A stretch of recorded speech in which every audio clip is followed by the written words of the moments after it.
Carson here with Chex Fans. In today's episode, we're going to be running over ARB Air Compressor install in our 144 van, kind of go over reasons why you'd want an air compressor on board, why we chose the location to install it where we did. All right, so a couple reasons why you'd want an air compressor on board. First thing is if you ever think you're in a situation where you want to air down your tires and get that little bit more grip, it's nice to be able to do that, and without having to go to a gas station somewhere to reinflate your tires, you're able to do that wherever you are. So that's really the first reason why you'd want an air compressor on board. Another reason is if you have mountain bikes, dirt bikes, anything like that, where you think you're going to be, inflating inner tubes. Also, a random one is starting a fire. Having a little air to start a fire, it's very handy.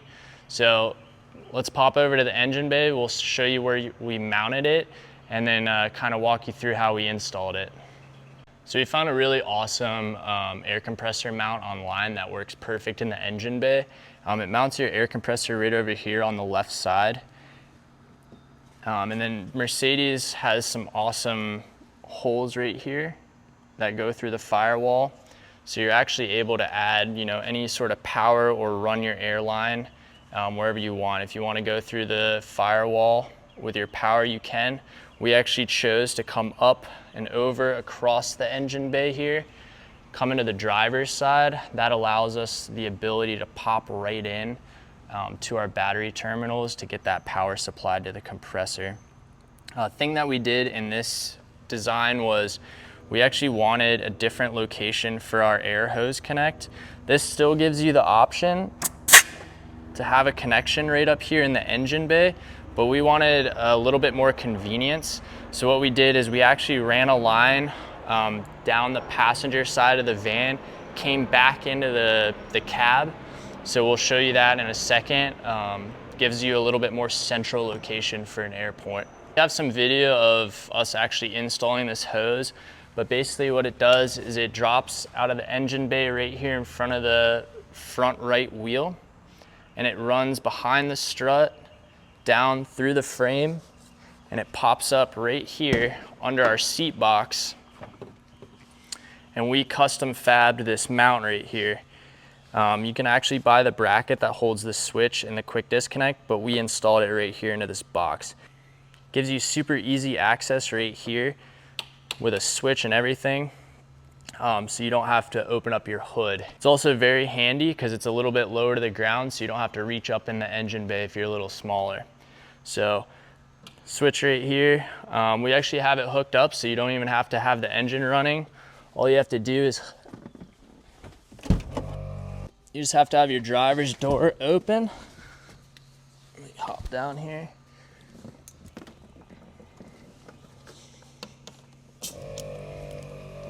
You can hook right in.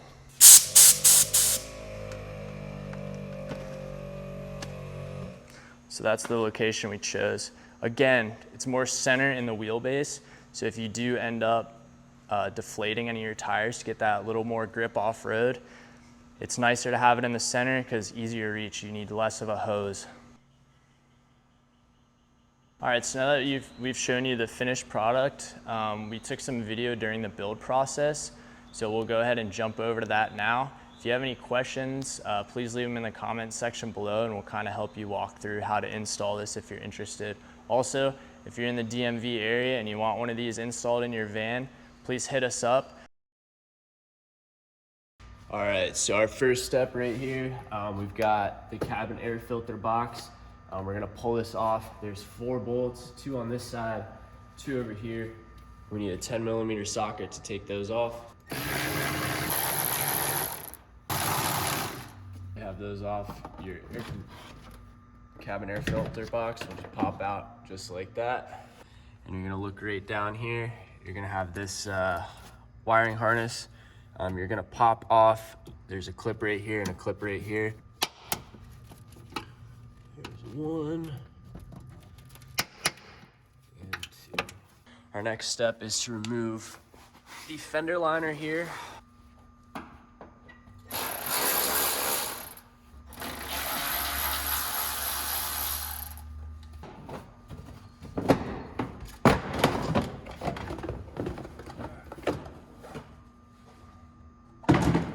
there we are, our fender liner's out now. And we've got access to these mounting holes where those clips were up in there. So we're gonna hop back into the engine bay.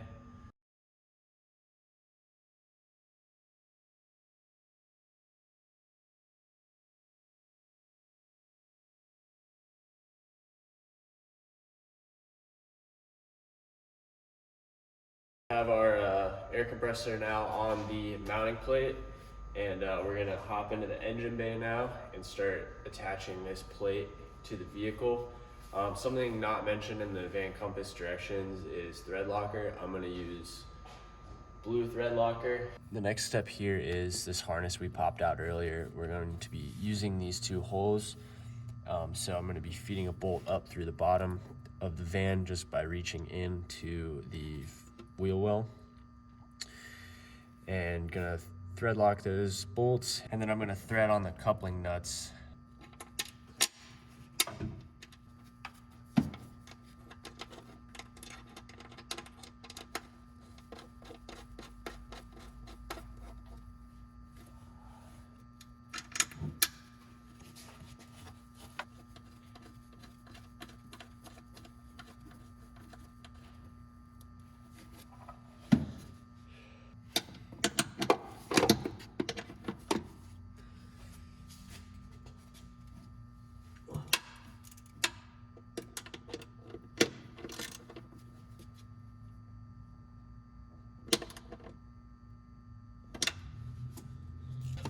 Now we have those nice and tight, and move on to the next step. We have those coupling nuts right there installed. We are going to place in our air compressor. And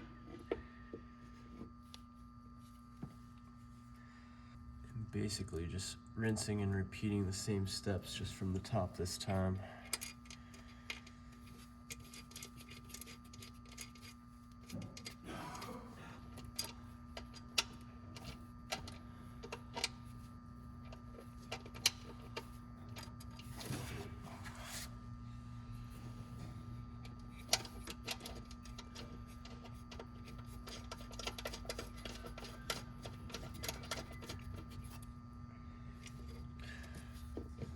So I'm gonna keep those loose so this can move back so I can attach this bolt here. This one on the back side, the nut is actually welded to the mounting plate. So you're gonna come up through the vehicle. There's a hole already there in the sheet metal, kind of similar to these right here. There's one right there. So they put a nut. You're gonna take this bolt, put that washer on there, some thread lock, and attach it from the bottom of the vehicle. Keep in mind also Van Compass put in torque specs for all these bolts, so you want to make sure you get them torqued nice. This is the hole right here that goes up into that mounting plate where the nut is welded onto that plate.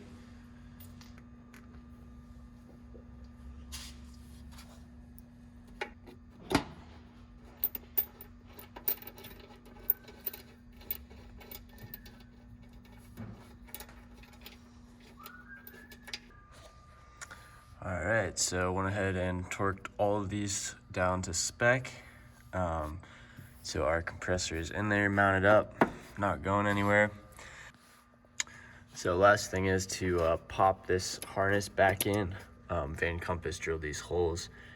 Next step now is to run our electrical for our switch, and also we're gonna figure out a good location for our actual air compressor hose.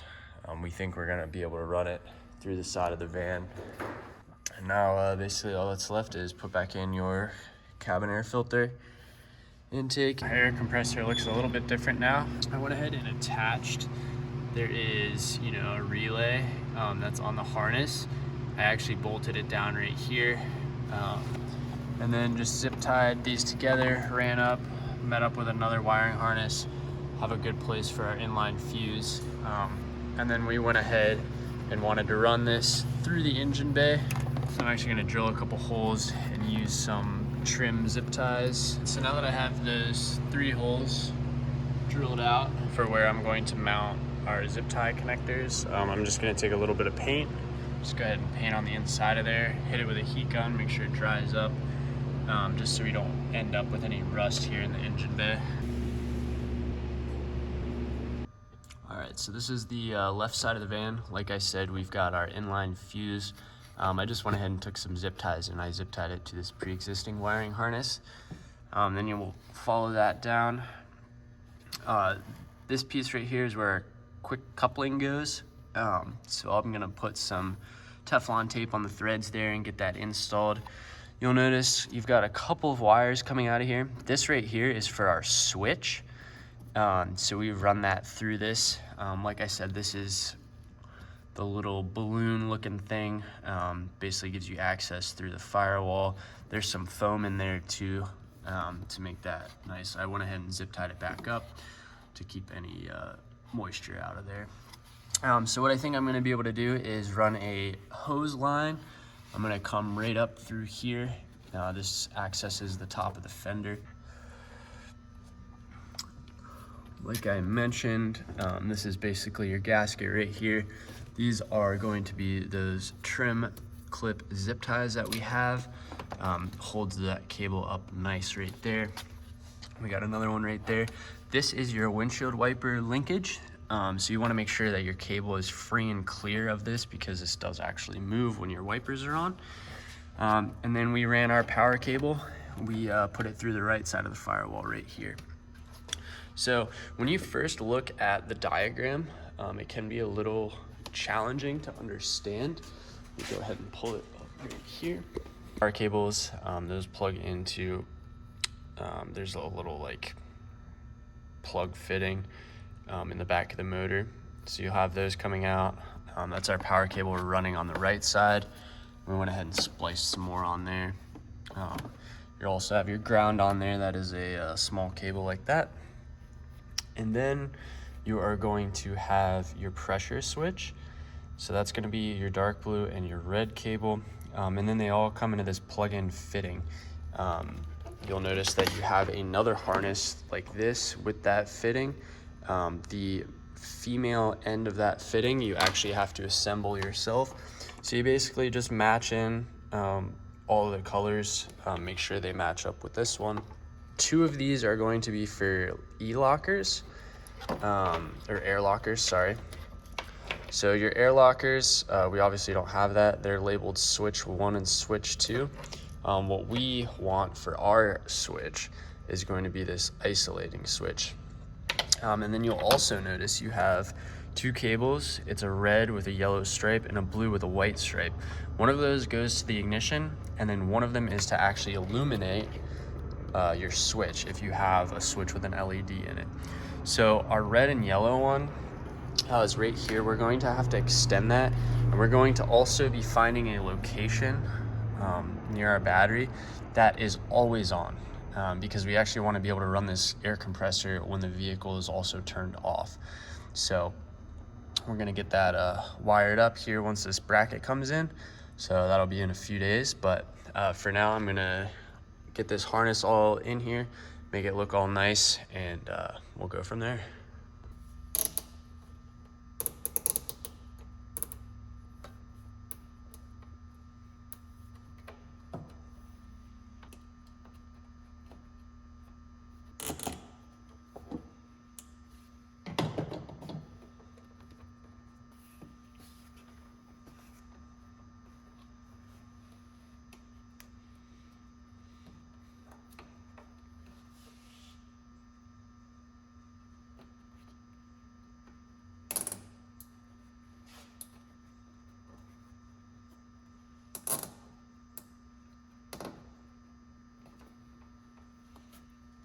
It'd be nice if I could drill another hole right here and have another zip tie trim clip.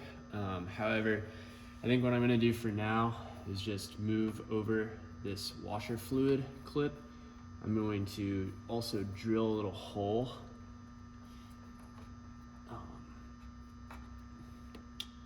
right here in this plastic. I'm just gonna use a small zip tie and just anchor it right there. You got to be careful if you do this, because you don't want to pinch this hose and then stop the flow of any of your windshield washer fluid. So just keep that in mind. And also, these aren't on there the best, but it will just hold this up and out of here. The last thing I want is for that power cable to get caught in the windshield wiper linkage, and that would really cause some problems. So went ahead and attached it right there. I'm gonna come back and cut all these tails off of the zip ties, but for now I just want to see how that fits.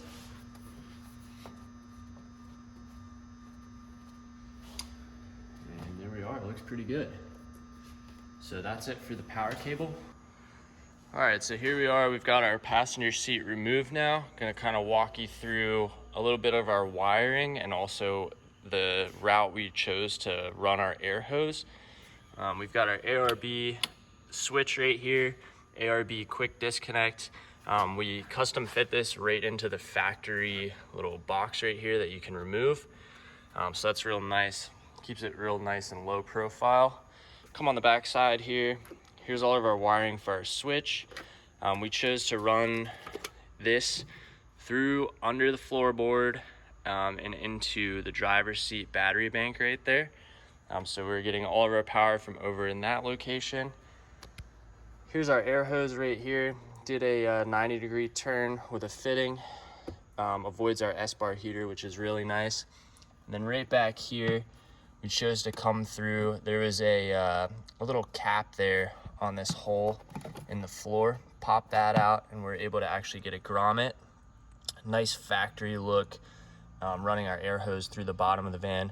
I'm gonna get under the van now and show you where the air hose is routed.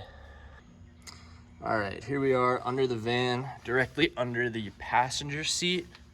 Like I said, coming right through that hole, we've got that grommet. We actually chose to route the air hose right over this gray box. This gray box houses the jack. That's directly under the feet of the passenger. So good location right there. You'll notice that this is our exhaust for our S-bar heater, so this does get relatively hot. I'm gonna try and keep this air hose up and out of the way as much as possible. All right, so here's the wheel well right here. Like I said, there's the hose coming over top of that box. There's a couple of points that we're gonna zip tie it to, a couple of holes that are already drilled. I'm gonna run along, match this cable that's already run, and then come up into the engine bay right there. One thing that we are gonna do is we're gonna encase this in some cable loom. Super cheap, got the 1/2 inch, fits our air hose perfectly. So we're gonna use this not only to help protect this hose, since it is gonna be in the wheel well area, don't want it to get damaged and possibly get a hole down the road. So also gives you a nice factory look. It's gonna match this already run cable perfectly. So we're gonna get that mounted up and show you the end result. Final product. Got it all cable tied, running along this other wiring harness right there. Tucks up into the engine bay. Here's what it looks like in the engine. Comes right up there, comes out. I left a little bit of slack because if you ever do want to be able to disconnect this and add another air hose, it's nice to be able to tuck this away somewhere. So just added a little bit of slack. Our air hose for this was 8 feet, and this is in a 144 Sprinter. So 8 feet was the perfect amount to have a little bit of excess if you wanted to do this yourself.